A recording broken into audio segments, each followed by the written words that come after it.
Fascist Hasina সরকারের অত্যাচারে নির্যাতনে আজকে দেশটিতে বেগম খালেদা জিয়ার এই অবস্থা।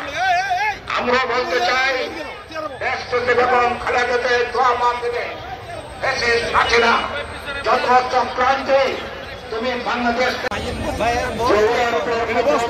নির্যাতন চলেছে, উনি সন্তান হারিয়েছেন, পরিবারকে ভাই সবাই নাই ভাই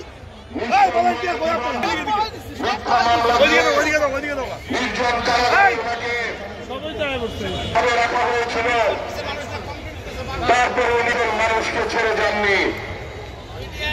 উনি সবসময় বলেছেন আমি বাংলাদেশ ছেড়ে যাব না, বাংলাদেশের মানুষকে ছেড়ে যাব না। সেই বাংলাদেশের ভালোবাসার শিল্প,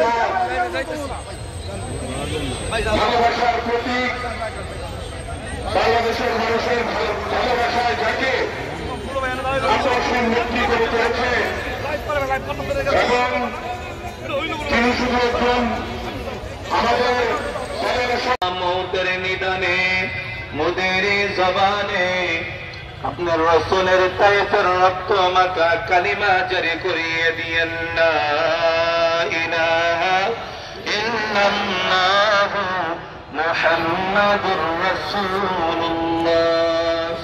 আয় আল্লাহ ওনার হায়াত তারাজ করে দাও। আল্লাহ আপনি তো সব কিছু করতে পারেন, আল্লাহ আপনি তো সর্ব মেহেরবানি করে আল্লাহ ওনাকে শিফা করে দাও। আয় আল্লাহ হায়াত তাইয়্যিবা নসিব করে দাও। আয় আল্লাহ মেহেরবানি করে উনি সারাটা জীবন ইসলামের পক্ষে ছিলেন। আল্লাহ উনি কোনদিন কোন আলেমকে কষ্ট দেয় না, কোরআন এবং হাদিসের ইসলামের বিরুদ্ধে কোনো অবস্থান নেই না। আয় আল্লাহ উনি যেমন ভাবে দেশের জন্য আল্লাহ জীবন দিয়েছেন, দেশের জন্য অক্লান্ত পরিশ্রম করেছেন, ইসলামের পক্ষে ছিলেন, কোরআনের পক্ষে ছিলেন, আলেমের পক্ষে ছিলেন। আয় আল্লাহ সারা দেশের আলেম, আল্লাহ সারা দেশের জনগণ আল্লাহ সুস্থকে অসুস্থ করতে পারেন, আল্লাহ অসুস্থকে আপনি সুস্থ করতে পারেন।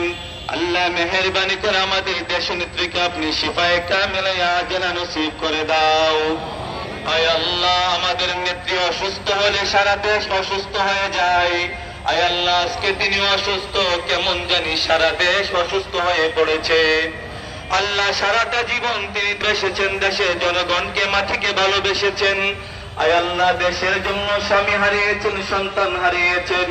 আল্লাহ তারপরেও তিনি কোন স্বৈরাচারের সাথে আপোষ করেন নাই। আল্লাহ আয় আল্লাহ মেহেরবানি করে আল্লাহ আমরা যারা হাত তুলেছি আমরা আল্লাহ আপনার কাছে মুনাজাত করতেছি, মেহেরবানি করে আল্লাহ ওনাকে আপনি হায়াত তাইয়্যিবা নসিব করে দাও। আয় আল্লাহ উনি হৃদয় দিয়ে দেশকে ভালোবাসতেন। আয় আল্লাহ উনি চাইলে আল্লাহ অনেক কিছু করতে পারতেন।